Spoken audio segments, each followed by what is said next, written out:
So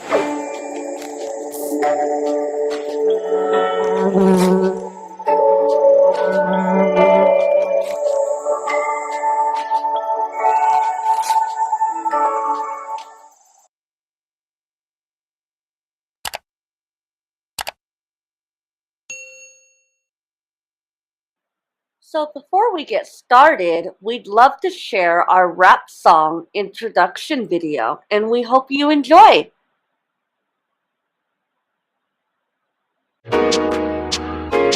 Yeah, okay, organic base, this is what you need.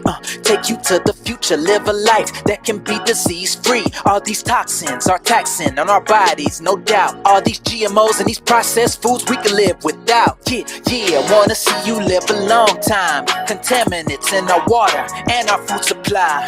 From the meat to the dairy and the fish, what a shame. Not realizing that my insides were inflamed. Hold up, I know it's hard to digest, that's right. I found an organic plant-based website. I even got the app, yo, this is where it's at. Promoting a healthy life, it's time to put it on the map. Assuaged, trust you don't wanna miss. It's time for you to be your best, be your healthiest. Assuaged, trust you don't wanna miss. It's time for you to be your best, be your healthiest. Hey, Assuaged, let's go.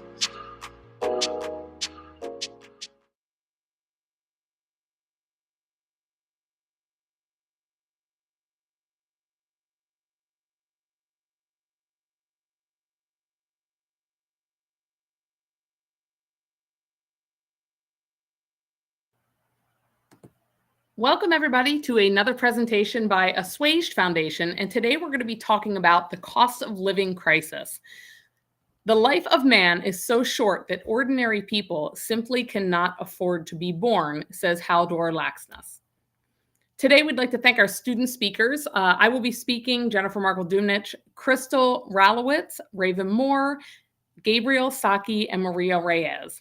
We'd also like to thank the slide contributors for this week, Soleil Zamora, Crystal Rylowicz, Maria Reyes, Jayashree Salian, Chaya Woods, Raven Moore, and Gabriel Saiki.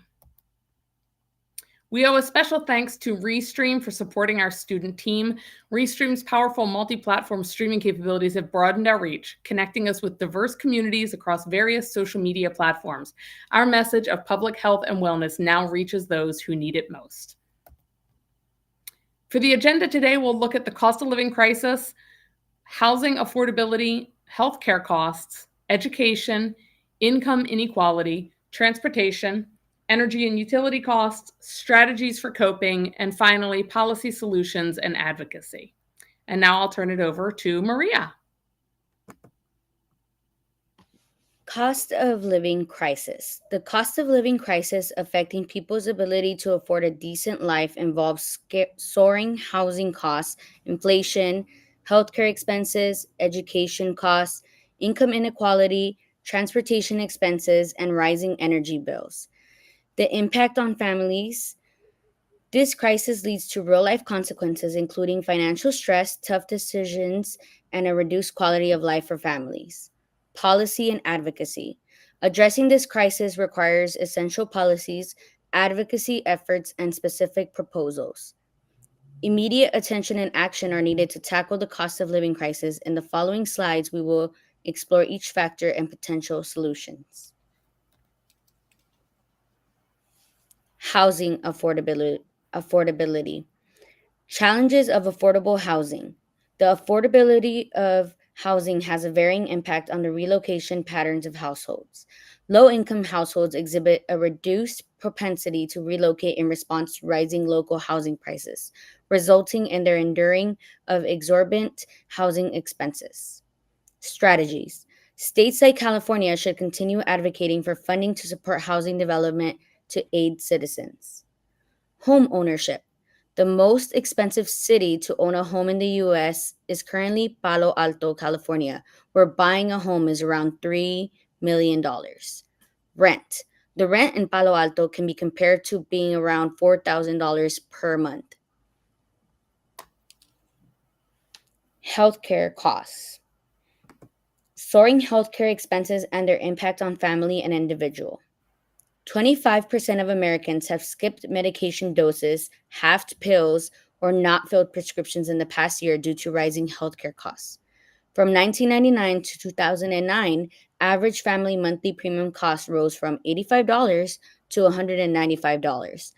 Out of pocket healthcare expenses surged due to higher copays, deductibles, and medication prices. 41% of American adults are burdened with healthcare debt from medical or dental bills. Healthcare costs, accessibility and affordability of essential healthcare services. Affordability of healthcare. 47% of U.S. adults face difficulties affording healthcare. This lack of affordability leads many to skip or delay health services. Accessibility. 10% of the U.S. population is uninsured, hindering access to primary care and essential health services. Improving insurance coverage is vital to increase access to preventative care and chronic illness treatment. Strategies. Many in the U.S. struggle to access essential healthcare services. Healthy People 2030 focuses on providing timely, high quality care for improved overall health. Education. Cost of living impacts education significantly. High tuition and student debt limits access to high quality education, especially for families in economic crisis. Addressing this requires policies aimed at making education affordable and accessible to all, regardless of economic background, to combat income inequality and promote upward mobility. Income inequality and the cost of living. Income disparities and the consequence on the cost of living. State level income disparity is more significant than local level inequality and impacts health. Usually, poverty causes poor health. Wealth disparity affects health due to public underinvestment in human, physical, health, and social infrastructure and individual resource constraints. Income disparity and living standards policies, raising federal minimum wage, increase retirement security, reduce or student loan taxes, quality education should be expanded, and reduce Medi-Cal requirements and eligibility to expand health insurance.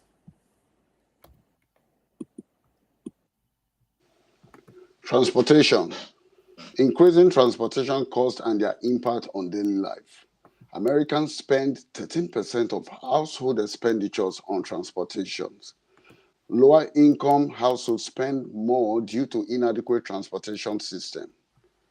In 2017, personal vehicles made up 90% of transportation expenses, totaling $1.1 trillion, with the majority spent on purchasing, stroke ownership, and other vehicle costs. Less than 5% of transportation spending goes to public transportation, and transportation barriers significantly impact employment opportunities, perpetuating poverty and unemployment. Transportation continue. Sustainable and affordable transportation solutions. Sustainable transportation, such as low and zero-emission electric and alternative fuel vehicles, combats the rapid increase in energy-related carbon emissions from transport, which contributes 12 to 70% of urban air pollution. Types of sustainable transportation. Fuel-efficient vehicles, like all-electric and hybrid electric, reduce fuel cost and greenhouse gas emissions. All-electric vehicles operate solely on battery power with 150 to 400 mile ranges, hybrid combined vehicles, and electric motors charging through regenerative braking. Certain all-electric and plug-in hybrids are eligible for $3,700 to about $7,500 federal tax credits. Cycling is a sustainable, energy-free transportation mode.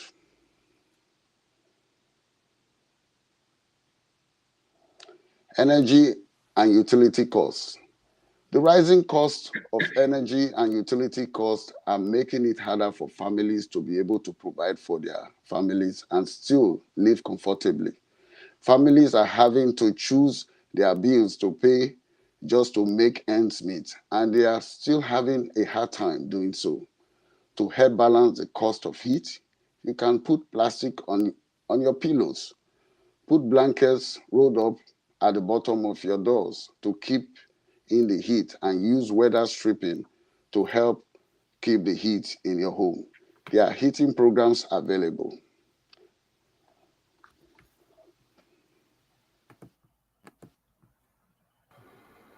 Coping strategies for the cost of living. Financial tips and community resources and assistance programs include making a necessity list for groceries and bills and set change in a jar. Shop at Dollar Tree stores. Put money in a savings account. Clip coupons and bargain shop at various stores. And buy bulk food needs. The USA government is old but offers resources for all kinds of services, and it can be found at www.usa.gov/benefits. And there's low income home energy assistance program known as LIHEAP is current and offers heating and water assistance on its website at www.hhs.gov/OCS/programs/LIHEAP. Policies and advocacy for the cost of living. Policymakers must protect low-income families from large real income losses and ensure their access to food and energy. Gaspar et al. 2022. This goal can happen through many economic, social, and policy factors. Economic policies include inflation control to avoid high inflation and costly necessities, and monetary policy to ensure stability as well as avoiding changes in the currency value. Number 2, social programs include social welfare programs to provide a safety net for vulnerable populations and subsidies, targeted subsidies to increase access to necessities. Number 3, housing policies. Affordable housing increase the availability of affordable housing, and rent controls protect tenants from costly rent increases. Sustainable living. Reduce, reuse, and recycle include reduce waste by opting for products with minimal packaging, reuse items like shopping bags, water bottles, and containers, recycle paper, plastics, glass, and metals to conserve resources. Energy efficiency includes switching to LED bulbs to save energy and money, unplug electronics when not in use to reduce phantom power consumption, use programmable thermostats to optimize your heat, water conservation, fix leaky faucets and pipes to prevent water wastage, install low-flow shower heads and toilets to reduce water usage, collect rainwater for gardening and other non-potable needs. Sustainable transportation includes walking, biking, or using public transportation to reduce carbon emissions. Carpool or car share with colleagues or neighbors for longer distances, and choose electrical or hybrid vehicles for a greener commute. And lastly, plant trees in green spaces. By planting trees and creating green spaces to combat air pollution, we provide a habitat for wildlife. And participating in community gardening projects to grow local produce.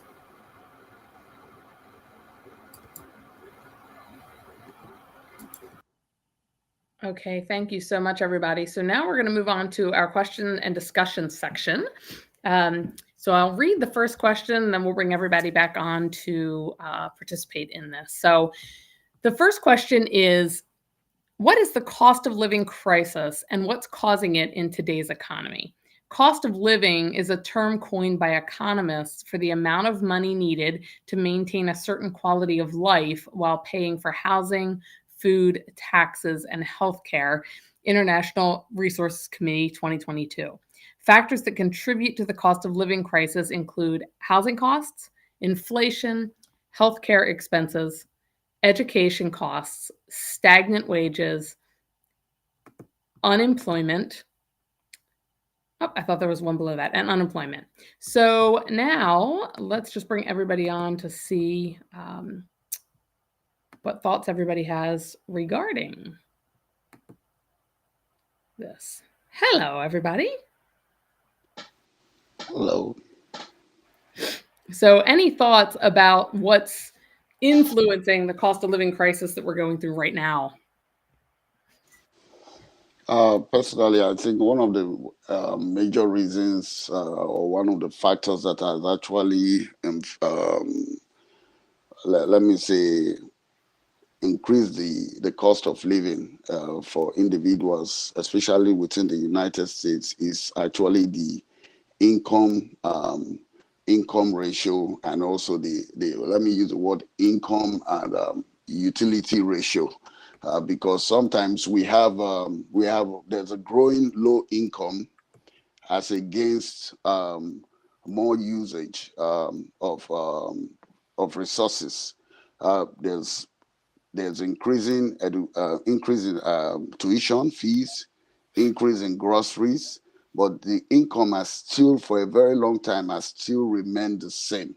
So there's no proportionality in the growth per se. So that has actually influenced it a lot, especially in the United States. It's a global thing anyway, because in most countries of the world, there's not been increase in income. And then the cost of food, the cost of education is rising in geometric progression. So I really think, yes, I agree quite well that the ratio of some of these factors as against income has not been proportionate. Yeah, absolutely. I agree with you 100%. And I know here where we live, one of the things that greatly impacted our cost of living in these last couple of years is that our public utility company for water and for sewer was sold off. So it was a private company that owned us, right? It was like the township that owned it all. They sold it off to a public company. And when that happened, our rates went through the roof. So we went from paying a couple $100s a quarter for like our sewer bill to the first quarter that they owned it, our sewer bill jumped up to over $1,000 for the quarter. So it nearly tripled. And that's just astronomical. We're not getting different water. We're not using a different sewer. It's, the same exact facility that's providing water, that's cleaning, up the sewage, everything, but the rates just absolutely skyrocketed. And, we're finding this because when you have these public companies come in and they buy up these utility companies, whatever type of utility it is, think about what a public company is for. A public company is there to drive revenue for their shareholders. So they don't care what they're charging their customers. The only thing they care about is profit. Whereas when the local company owned it, the nonprofit, right, they didn't care about the profits that they were making. The only thing that they were concerned about was sustaining the equipment and providing water to the community. So they were not looking to generate a revenue. So it's quite unbelievable. I also want to read a comment here real quick from Tammy View. In Los Angeles, she says, low-income individuals and families often face high taxes and living expenses. This can make it difficult for them to afford basic necessities and creates a barrier to financial stability. Additionally, these individuals may not have access. She had something else to say there, but it cut off. I was going to add on, Jenny. I was going to say sometimes too it could be because there's no nothing to protect tenants in regards to like rent increases and things like that, which makes it more difficult for them to keep up with those costs that are increasing. I live in LA, and gratefully I have a mortgage, which I think is more beneficial than having rent. And for some people, they don't have that luxury of being able to have a mortgage, so they have to rely on whatever rent is set up at. And depending on where you live, it could change. Some people do have some type of rent control, so that helps them. But the majority of, at least in LA County, do not. So it's very expensive, and it just keeps going up sometimes. Yeah, you're absolutely right, Maria. Let me finish real quick what Tammy had to say. She said these individuals may not have access to resources and opportunities. No worries, no need to be sorry, Tammy. That's awesome. Thank you for your contribution there as well. And I'm curious, if any of the rest of you have seen this. We also have a mortgage, Maria, so I'm very grateful for that, because it actually has gone down the last couple of years because we were able to refinance during all of the COVID stuff when interest rates went down. So our mortgage decreased, but I've seen around here locally, and we live out in the middle of nowhere. We live in like mushroom farm country in the middle of nowhere. And rent prices here have increased astronomically. I saw just the other day, somebody was renting a 1-bedroom, 1-bath apartment in like a 150-year-old home, and it had been redone, so it was very pretty on the inside. That's lovely. But right in the little town where we live, and they were asking $2,500 per month. And I cannot even imagine, that's more than what we pay for our mortgage. And I cannot even imagine what or who in this community can afford to rent that. Most of the people here are mushroom farmers and, just families that are trying to get started. And we're in a lower income area in the county that we live in. And it just blows my mind how these landlords think that they're going to get that from somebody, and who could possibly afford to live there. So have you guys seen that in your communities as well? I have. I've seen at one point, I think 1 bedroom was maybe 1,400. Even a studio was 1,400, which I thought was already a lot. Right now, I think it's averaging in the 2,000s for 1 bedroom. And if you want somewhere nice, it's like 2,200. So it's definitely gone up. For a 1 bedroom, $2,000 is, like you said, like a mortgage. That's a lot of money. It really is. And I almost feel like a lot of the landlords are just taking advantage of people because they're blaming it on the cost of living. And it's just sad, because I just don't know what some people will do. I really don't, Any other contributions regarding this topic before we move to the next one?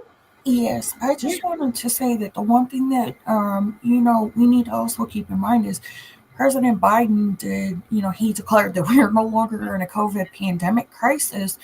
And the problem still remains. People are still trying to recover from that and get on their feet. And so the cost of living is astronomical these days, and that's not helping either. I remember when you used to be able to buy 4 pounds of hamburger meat 5 years ago for $6. And now 4 pounds of hamburger meat, where I live in Tennessee, costs you almost $21. And, that does not make it easy. How are you supposed to go to work, pay for healthcare insurance, pay for medication, feed your children, pay your bills, and still have somewhere to live? And so it's making it difficult where people can't figure out, well, if I don't pay this month, I can pay this, but then my utilities are going to be shut off. So, there's programs out there to help, but they're not able to help to the best of their ability anymore, because more people need more assistance. And, renters insurance is going up, all the utility cost is going up, and it's just not easy. 2-family households working, they still can't save $1 towards their kids' college foundation. So it's horrible the way that things still are. Even though the pandemic has ended, we're still trying to recover. Yeah, that is so true. It was you talk about like the 2 household income type families, and Craig was saying that he went to a client's house the other day to do some work for them. And this is a family that you would think is pretty well off. The husband is the chief of surgery at one of the biggest hospitals in our area. So he has a very good job.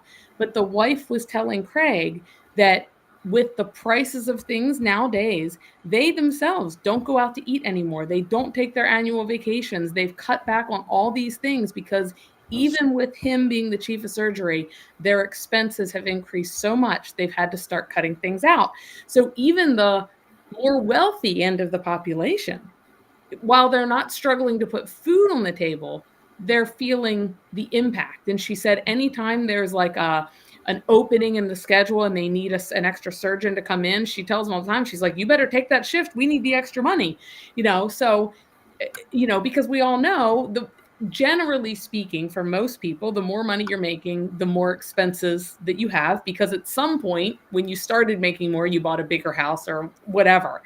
And with the way the economy is, you can't just turn around now and be like, well, I'm just going to sell my big house because nobody else can afford to buy your big house right now. So, so people are kind of stuck where they are, right? And so whatever your bills are. And it can be very challenging right now. And, I know just the other week, one of the calls that I missed, and I told Cynthia, I was like, I have got to work longer that day because I needed to go out and make more money. And, those are hard decisions to have to make. I enjoy being on these calls with you guys, but I knew, I was like, the last couple of weeks had been really slow. I'm like, I've got to take advantage of it being busy because of the incoming snowstorm and stuff to make extra money. So it's true. And then Tammy also said, are there affordable internet connections available in California? Because I guess, you guys must be getting it free now or reduced. Is that true, Tammy? You said it's ending soon. Does anybody know, Maria? I know you're in California. I think certain school districts have provided internet support for students. Okay. And I haven't heard that that's ending. I know it's like ongoing as long as they're in K through 12th grade. It sounds like something they're going to continue, including giving them laptops because not everyone has access to that. Yeah. I know they did have internet support or discounts.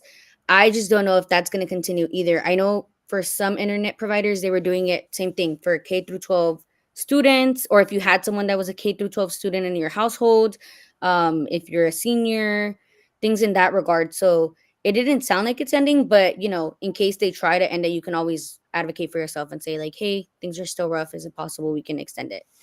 Yeah. Yeah. And I guess for the others of you in different states, I know our schools provide the same thing. They provide free laptops for the students, and then they also provide internet. Is that true in all the other states that are represented here? Yeah, I think in I live in North Carolina. In North Carolina, it's similar. It's a similar thing, but I really don't know yet because my kids actually go to a private school, so it's expensive for me also. So, Yeah. But I really don't know much about it. But I know quite well that majority of them, because I have friends, they give them laptops, and also provide internet services. Very good. Very good. I know in Tennessee, some of the kids' schools require a $25 deposit for the laptop because some kids like to break them and they need 4 or 5 issued. So at the end of the school year, if your child provides the laptop in good working condition, you get your deposit back. But I am not sure about the internet. Okay. Yeah. Huh. All right. Well, it's good that they're providing that stuff. All right. Let's go on to the next question and see what we have here. How does inflation affect the cost of living crisis, and what can be done to lessen its impact on daily expenses? Inflation exasperates the cost of living crisis by increasing the prices of goods and services, reducing the purchasing power of income and savings. This makes daily expenses, such as food, housing, and healthcare, more expensive, putting a strain on individuals and families, especially those with lower incomes. To lessen its impact, strategies can include implementing monetary policies to control inflation rates, increasing wages to keep pace with rising costs, offering targeted subsidies or tax credits for essential goods and services, encouraging competition in markets to keep prices down, and providing financial education to help individuals manage budgets and savings effectively during inflationary periods. All right. Thoughts on that? Yeah, I think this is where the government actually plays a big role, because inflation actually hits. Like the current one we're having now. It's a global issue. I think the government has to come in because these are taxpayers. These are people that have contributed, that have actually enriched some of these governments. So it is imperative that in situations like this, where people are actually suffering, there's high cost of living, there's everything is above the roof. The government can come in and actually subsidize some of the costs, and actually take some of them, because it's a way of giving back to those that have given to the government in the previously, and also helping them, because this money can also be gotten back. But when you help the individuals, more monies actually come back into the economy.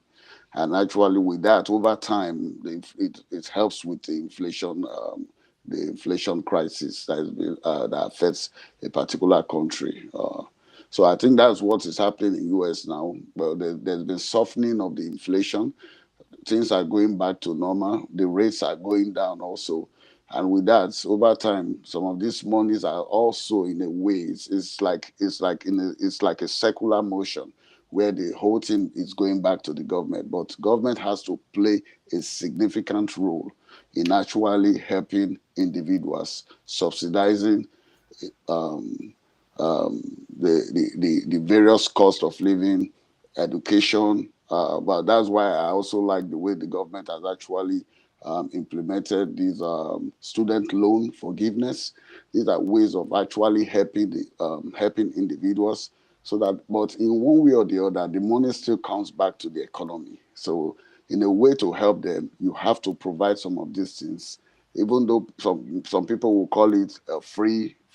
You also know that these same individuals are the ones actually servicing the government. So it's not a free stuff, because the government is still going to get some of these things back. Yeah, when you think about it, nothing's ever free, because we've certainly paid enough taxes into the system that you're really just getting some of your own money back, right? Exactly. Believe me, they don't give us anything for free. That's so true.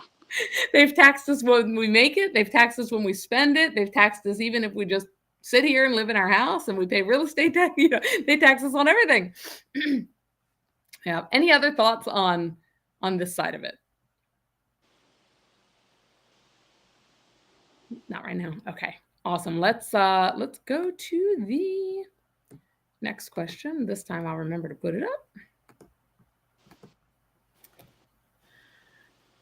Third question, how does income relate to the cost of living crisis, and what steps can be taken to improve financial stability? Income levels are closely related to the cost of living crisis. Individuals with lower incomes often struggle more to cover basic expenses as the cost of necessities like housing, food, and healthcare rise. This gap leads to financial instability and can exacerbate inequalities. To improve financial stability, the following steps can be taken. Increasing minimum wage to ensure it keeps pace with the cost of living, implementing progressive tax policies that reduce the burden on lower income earners, expanding access to affordable housing and healthcare, providing education and training programs to enhance job opportunities and potential earning, offering financial assistance programs and subsidies for essential services and goods for those most affected by the cost of living crisis. Thoughts here? I was going to add that at least in LA, it sounds like not everywhere in California, but at least in LA County, they have been increasing the minimum wage, which I think is helpful since it is so expensive here. I know recently it went up again. So I think they're around the $16 an hour or something like that. And then I think for healthcare, no, not healthcare workers, sorry, for fast food workers, I think they were trying to push to get them at $20 an hour, which would be incredible. I think it might have been passed, but I'm not too sure on when that would apply. I know they said sometime in this year. I just don't know if it started in 2024 or not, but that would be a big incentive for people to work in those jobs because it's $20 an hour, which is above minimum wage in California. But yeah, I just don't know when it started or if it has. Wow, that's a huge jump, it sounds like. And fast food especially, it seems to me that generally most people, and this isn't true for all, but if they didn't have transportation, there are so many fast food places in every local community, not just in the big cities, that they could hopefully even get to work. I know a lot of people that work at the fast food restaurants around here. I've gotten to know many of them because they used to work in the grocery stores and stuff, and they've left to go work for fast food because they can make more money. And when I run into them at the grocery store, I know most of them walk to work or take a bike to work or something like that, because we don't have public transportation out here. But these young guys have and women have got to find a way to still get to work. So it's critically important for them, and a lot of them have young children and that sort of thing. So it's a big deal. And I think the fast food restaurants are treating them much better income-wise here than like the grocery stores and those sorts of things, not because there's a difference in what they're required to pay, but just what they do offer to pay. And I think Walmart also pays well compared to the other stores, but that's farther out, right, off the highway. So those people can't walk there. So they stick to the fast food restaurants in the local community. So Tammy also said, while increasing wages can provide employees with a higher income, it can also lead to an increase in taxes. This is because as wages increase, individuals may be pushed into a higher tax bracket, resulting in a larger portion of their income being taxed. First of all, Tammy, I totally agree with that. She said, do you think so? And then the other thing that it does is people have to be really careful that they don't get pushed out of the bracket where they're eligible for state health insurance and those other benefits. Yeah. So there is this fine line of how much income people can earn before they lose all of their benefits. And another $5,000 or $10,000 of income is not going to come close to covering the benefits they were getting when they were on state assistance. Any thoughts there? I know in Pennsylvania, that's really like a catch-22 for people. Yeah, without a doubt, the relationship is directly proportional, because if there is a reduction in income, more people are likely to start actually opting for even less healthier food. That's when they start going. They start patronizing these fast foods, and they depend, instead of using the local markets and stuff, because those things are expensive. So income has a way of actually it's an all rounder when it comes to these kind of issues, because if the less income you have, the less likely you are going to have issues even with with tuition, with food, and even with your daily way of life. So it affects immensely. Yes, it absolutely does. Sorry, I was just checking our presentation real quick. And, the other thing kind of regarding what you were saying too, it made me think that with like the healthcare thing and how people, once they hit that income threshold, they lose their healthcare.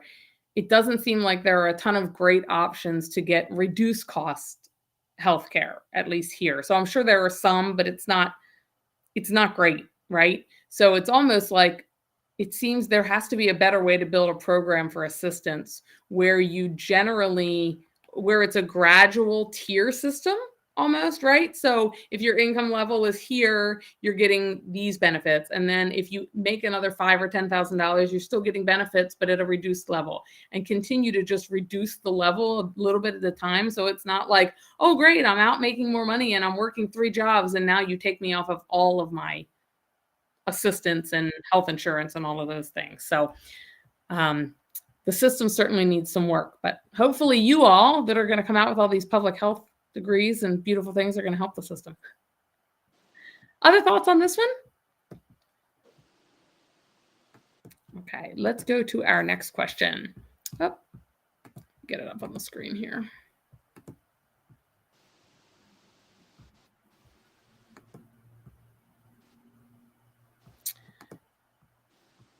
Sorry, guys, I'm having a computer issue here. There we go. What role can government policies and initiatives play in addressing the cost of living crisis, and how can they benefit individuals and families?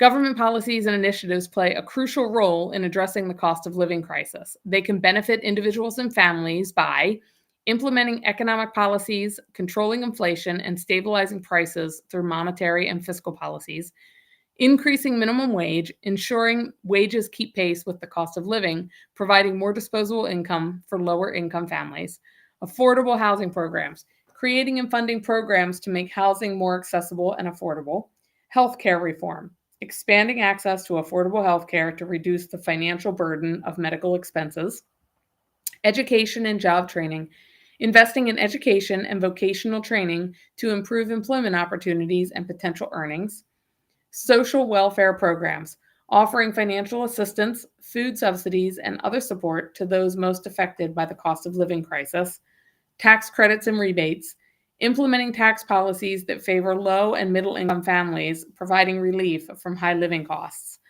encouraging sustainable practices, promoting energy efficient homes and transportation to reduce monthly utility and commuting costs. By focusing on these areas, governments can directly impact the financial stability of households, making basic needs more attainable and reducing the overall strain of the cost of living crisis on citizens.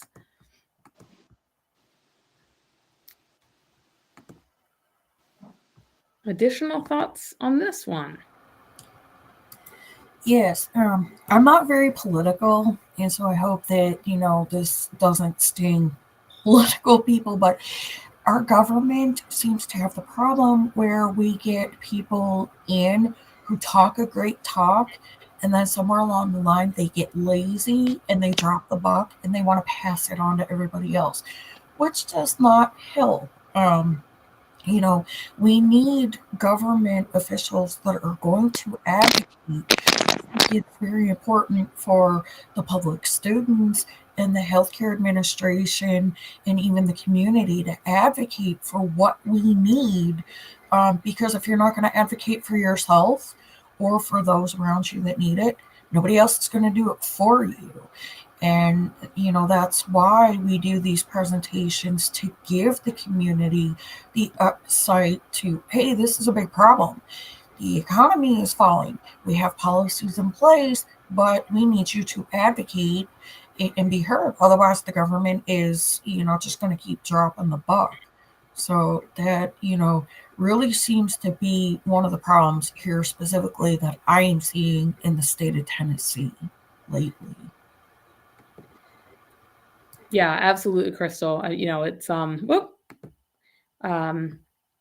there are a lot of problems that need to be fixed, and you can go back many, many, many, many years, right, in our government and look at where they have fallen short, and it is a huge problem. As a matter of fact, we have a son that's graduating with a degree in political science this year, and he is so frustrated with our entire government that he has decided that when he graduates, he will not work in government, because he went in wanting to make a difference, and he's realized that he despises our federal government so much that he will not go to work for them.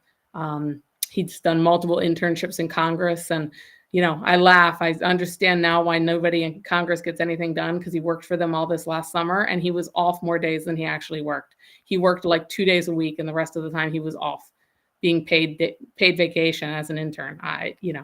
Blows my mind. I'm like, I saw very quickly why nothing gets done. Absolutely.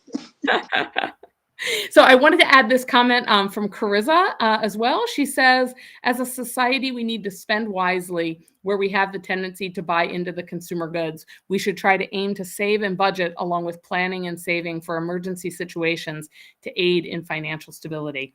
Absolutely. Even as far as simple things like groceries, I know here in our community, we have something called flash food. And I think I may have mentioned this on other calls with you guys. But flash food is a thing where when products on the grocery store shelves are getting close to expiration, they move them into a different part of the grocery store, and it goes on an app that you can download to your phone. And all of those items are at least 50% off at that point. So you go into your app and you buy it on the app, and then you just run to the grocery store and pick it up, and they already have it there for you. But it is a huge resource. Craig and I shop on there at least 4 or 5 times a week. We buy stuff off of there because why not? Even meat, if it's going to expire today or tomorrow, we'll either use it for dinner that night, or if it expires the next day, we might buy a lot of it and just go ahead and put it in the freezer and then use it up, for the next couple of weeks and that sort of thing. But it is a huge benefit, and it definitely has helped to reduce our grocery store bills. So I don't know what all areas that is in. It's not just our local community. It's a lot of the big grocery store chains have partnered with this company to do that. So you might want to look it up. I'll put it in the chat as well, but it's called Flash Food. And like I said, it's an app. So if you just download the app, and then you can go on there and look at the map and see if there's any stores in your area that offer it. But huge benefit. Also, I'll just read off Tammy's comment. She says, I agree, Carissa. People often confuse their needs with their wants, leading to unhealthy spending habits and financial strain. Absolutely. Other thoughts on this? I think going along with unhealthy spending habits is social media. I feel like it plays a really big role in like today's society and with like the younger generation, and like seeing people with the newest things on Instagram or like TikTok is a big one. It just promotes like unhealthy spending habits, and it creates like financial strain younger people. So then like it doesn't really get better because they don't know, so they just continue spending. That is a huge problem. Who else has that with their kids? I know some of you on here have kids. You guys, they have this TikTok shop obsession? Mine have, I didn't give them a phone.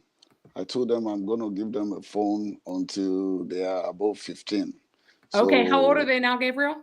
So my oldest is 10. Okay. So for now I've not attained that yet, but sometimes I see it with their way of life, because especially when they are on their iPads and doing some stuff, and the next thing they come to me, because I know they don't have the money to buy it, but they come to me and say, "Oh, Daddy, are you going to buy this stuff for me? Are you going to buy this stuff?" But it's actually things that they see in online, especially when when they are playing their games and stuff like that. So these are some of the things these people have a way of actually influencing the younger ones. They make them actually feel that these are things you must get, you must possess, but then they forget that they're not working. They are not working. So I always tell people, cut your coat according to your size. You have to live to the minimum, minimum you can afford. You don't have to push, or because you see Mr. A with also living a kind of life, you want to emulate that kind of life. It's not possible. It's not possible. So people should learn to live their life within their means. Absolutely. And that's a huge lesson that these kids need to learn. We all, need to make sure that we are doing it. And this generation, we want to call them whatever, the TikTok generation or whatever. It's so funny to me. Our youngest is 13. Will be 13 next week. And she thinks, sees things all the time. She wants to buy. But as soon as we say, well, you do dog sitting, you have money. Well, if you want it that badly, you buy it. And she's like, oh, I don't want it that badly. So it's amazing when they have to pay for it themselves, how quickly she'll change her mind about what she really, really wants or needs. Absolutely. That is so true. Yep. That is so true.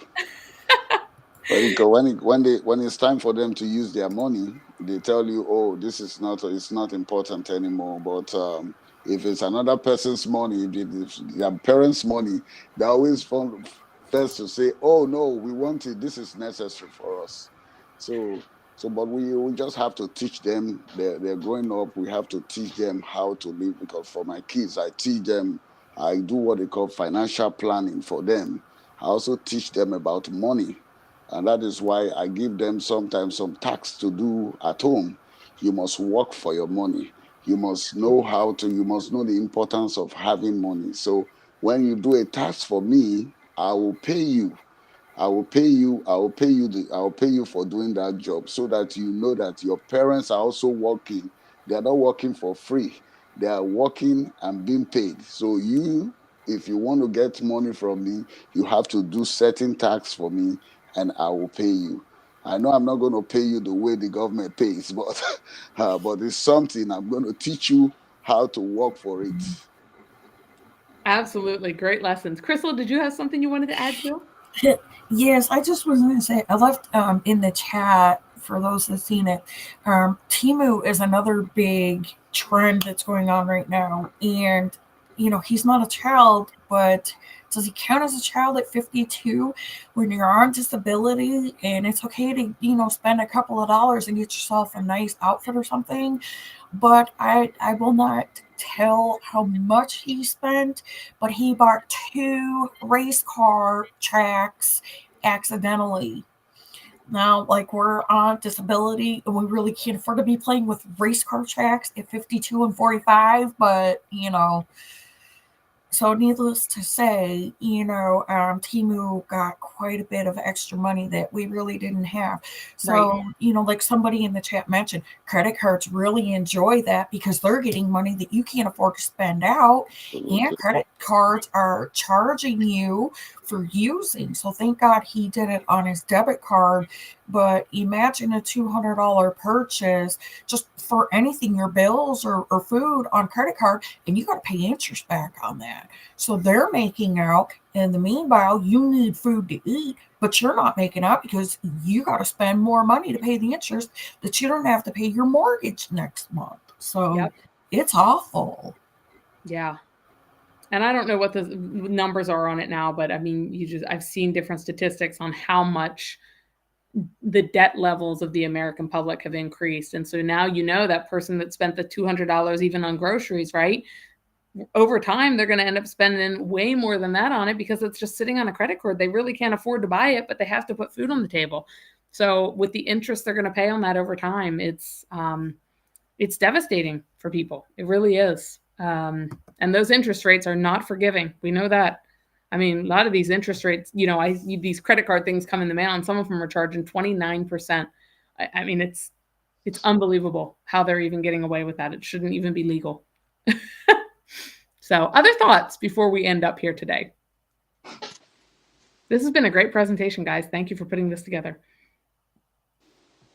All right, everybody. Well, we will close things out. So I want to thank everybody for joining us today for this discussion around cost of living. And we thank you guys very, very much. And we will see you all in the next round with Assuaged. Thank you guys so much.